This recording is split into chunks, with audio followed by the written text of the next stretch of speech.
Hello, কি ব্যাপার? তোমাদের কি সকলের পিঠে পুলি খাওয়া হয়ে গেল? তো আমিও শুরু করে দিয়েছি পিঠে বানানো।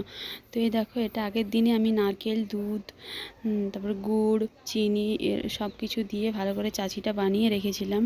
আর এখানে হচ্ছে মা গুঁড়িটা মাখিয়ে রেখেছিল আগের থেকেই বিকেলবেলা। আর এখন আমরা সন্ধেবেলা বসে গেছি পিঠে বানানোর জন্য। মা, আমি আর বেটু তিনজনে মিলে বসছিলাম। আর বেটু তো এই ধরনের নষ্ট করছিল, খেলছিল।